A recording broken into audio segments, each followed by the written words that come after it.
Hello again, everyone. Saki here, and welcome to Out of the Park Baseball 23. So, I believe you're in one of two groups. First of all, you searched for this game and have never heard of me before. Welcome. And you are one of my subscribers or have stumbled on this video, and you're wondering why I'm even playing Out of the Park Baseball 23.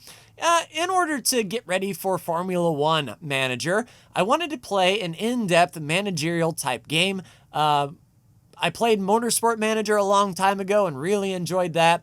And to be honest, I don't know football, soccer, all that well. But baseball's something I think I can wrap my head around. So I am Lisa Sakikino with the Evansville Otters in the Frontier League. And what I did is I played a year to get my feet under me, to sort of understand what was going on in the grand scheme of things, what I had to do, and what the game wanted me to do. And we almost had a wild card spot, but we ended up dropping out pretty quickly in the last month, unfortunately, so no playoff berth for us. But let's introduce you to our front office. First of all, our personnel. So here are our personnel. Just one-year contracts, nice and easy. When I started, the assistant GM had $160,000 or $170,000 contract. No, thank you. And let's meet the Evansville Otters that we currently have. Most of the players left after 1 year, so we have, going by our position, one starting pitcher, Daiichi Higa, a couple of reserve pitchers, Mitch, Orlando, Patrick, and Jack. We have two catchers, Riley McDonald and Jacob Barnwell. One second baseman, J.R. Davis. Two third basemen, Mikey White and Andy Armstrong. One shortstop, George Khalil. One left fielder, Steven Sensley. And one right fielder, Elijah McNamee. Now, winter meeting has started, as you can see. And if we take a look at our email, the annual rite of passage, an exclusive fraternity of men, and Lisa. Yeah, so let's get this winter meeting underway. First of all, set the ticket prices. And I believe that in our ball club, there is enough to basically to keep the ticket price at $3.50, about $3.50. Hopefully there will be enough attendance and revenue to keep that going. You can see we're on a hot streak in about the midsummer, and we really dropped off a cliff as far as that's concerned. Looking at our extension information, we have $1.6 million for extension, with a league salary cap of $75,000. The expected payroll is at $57,000, so we're sitting at $17,400 left in the grand scheme of things. Taking a look at the salaries, you can see that we are spending $34,000 on the team thus far, each for 1 year.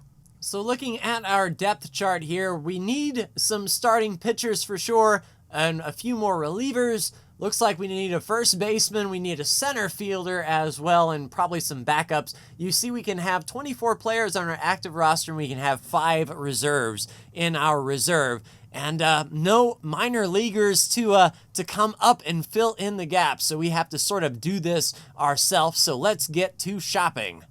So here's a first baseman that has my interest, Braxton Davison with the Charleston Dirty Birds.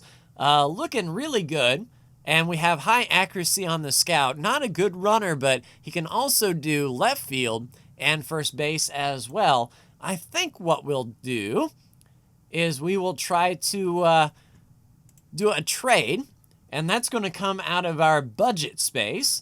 Let's try $20,000. Feel free to submit your proposal. Don't pull the trigger. We can do better. I imagine we could.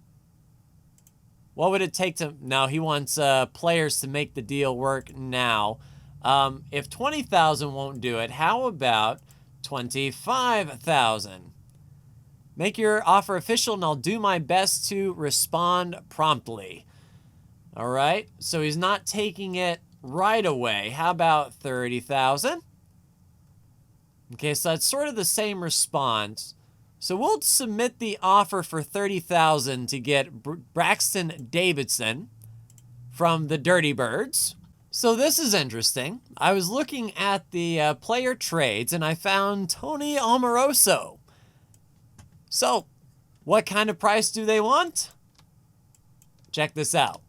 $1. You got yourself a deal. I have misgivings. The price is too steep. Well, for $1, I'll take that. Complete that trade.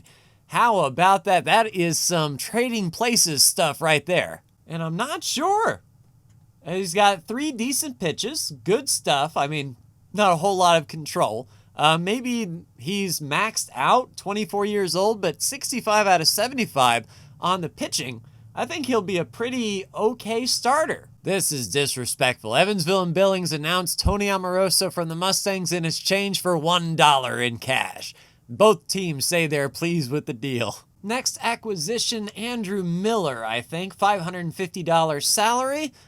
Decent first baseman, 60 out of 65. We're picking him up for $7,500. The GM says we can do better, but I don't think we can. We'll go ahead and complete that trade, and we got ourselves a first baseman in Andrew Miller. So picking up a fielder. Now this one was a $200,000 investment, but decent all around, and I think Chris Roller could do something well for us here. So let's go ahead and complete that trade, and now we have our own center fielder. Actually, we stuck Chris Roller into left field, so we still need a center fielder as far as that's concerned. All right, for $124,000. Nice, traded for an all-star Jay Talamonte. Okay, cool. I think he will do good for us out in left field. Nice. All right, let's see if Nick Senicola is okay. He's got 3 pitches in his repertoire with possible 60 on the rating and 60 stamina. So that would be really good to have him possibly as a starting pitcher. We'll see. And you're never going to guess. We picked him up. Guess how much? We got him for $1. Awesome. So we will take that pitcher for $1. That is for sure. Are we going to get another one? Relief pitcher Brandon Markand. Oh, bam. Sweet. So another $1 trade for Markand, who doesn't have a strong changeup, but a good slider and sinker. I mean, he'll be okay as a relief pitcher. At least that is my hope and goal. And $1,500 for Julian Valdez's trade. So now we picked up another pitcher. Let's take a look at Valdez as a reliever. So fastball, slider, changeup. A decent pitcher, not a whole lot of stamina, so he'll be coming into the game late. Oh, we picked up another good one for $1. Probably not a good idea. I think it is. C.J. Carter. So let's take a look at C.J. So just a sinker and a slider in his repertoire. But, you know, some good movement, some good stuff. And he'll be okay as a reliever, that is for sure. All right, so for $70,000, we're picking up relief pitcher Eric Asensio. Don't know much about him, but he's got some 4 pitches in his repertoire. Not the strongest pitcher that we have, but some decent stamina and good as a pitcher, and for the sacrifice bunt as well. We'll see if Eric can contribute to the ball club. All right, and for $60,000, we're picking up relief pitcher Halen Green. And let's take a look at Halen. So fastball, curveball, changeup. Good as a pitcher, not that much stamina, so definitely a closer or in a closer setting, I would say. All right, for $40,000, we're picking up Hysel Barrow, which looks like an interesting relief pitcher. Let's take a look here. So fastball, curveball with a little bit of a changeup. Not much movement, but the potential is there. 50 out of 60 and decent stamina. So I think he will be a good addition to the bullpen. So just heading towards preseason. It is January 22nd, 2023. Happy New Year. And David Littlefield proposes the following trade. They would send catcher Brent Todes to the Otters and get Elijah McNamee and Julian Hernandez in return. The GM says it's a toss-up as far as he is concerned. So Brent Todes is he's not really good as a catcher. I mean, he's okay as a hitter, it seems. Not really good as a runner. And who would we be giving up? Elijah McNamee, who is our right fielder. No, and then Julian Valdez, a relief pitcher. No, we're not giving up Valdez. He's going to be a star. Sorry there, Great Falls Voyagers, but we are going to reject that trade. Oh, well, thanks for thinking of us. All right, a few days later, on the 26th, Trish Raspberry, the Dock Hounds would send 25-year-old first baseman Andretti Cordero. Now that looks enticing. Andretti Cordero. Who would we be giving up? Getting our left-handed pitcher, Patrick Ledette, and Julian Valdez. So we would lose 2 pitchers to get a really good first baseman. While not improving us, this really wouldn't hurt us either. All right, let me see who we currently have at first base. So right now our first baseman is Andrew Miller, who can also play catcher a little bit.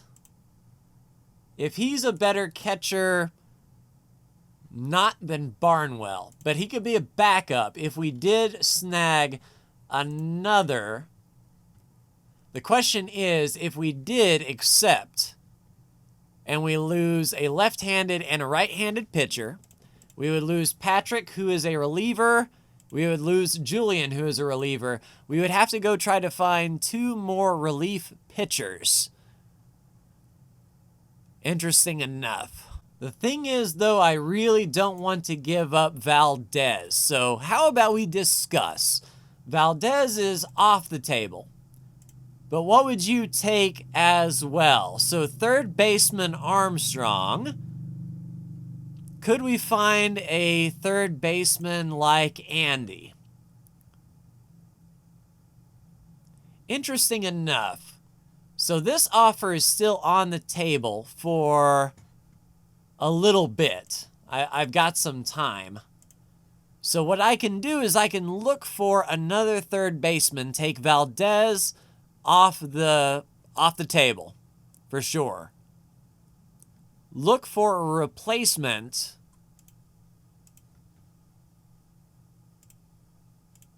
for Armstrong. Or we could try to find a new second baseman and replace White. Although White's pretty good all around. I don't want to give up Mikey White, but Armstrong, possibly. I'm going to have to try to find a third baseman real quick to see who's going to replace old Andy. So I think Logan Sartori would be a good replacement for Andy, and he's pretty all around in several positions. So a good backup player. Let's see if we can make this work. We'll start off with $1. Oh my. Yes, please. Yes. It's a deal. And now that trade's done, we'll pull Valdez off the block. We'll make it work and do Armstrong. Yes, indeed. We'll pull Armstrong over. And we agree. I can't think of a good reason not to accept. All right, we got Andretti Cordero. Just shopping around for our first baseman, Andrew Miller. And I found a very similar one. But I think Jamie is a little bit of a step up. Here's Andrew, a 60 out of 65 on first base with a 50 on the running. However, Jamie Smart has some growth, a 60 up to a 75, a little bit slower on the base running, but he's also a little bit better of a hitter. So let's go ahead and trade up Jamie Smart. Should be fine. You have yourself a deal, would be a mistake. Our money would improve. Yeah, we'll swap 25-year-old for a 26-year-old. I think Jamie should work out for us. All right, March 21st, spring training begins on April 20th. So let's take a look through here. So boys made a deal. Yes, indeed. Miller for Smart. Our owner decided to raise our budget from $464,000 to $700,000, and that is due to his charitable fiscal personality, and that's what I like to say.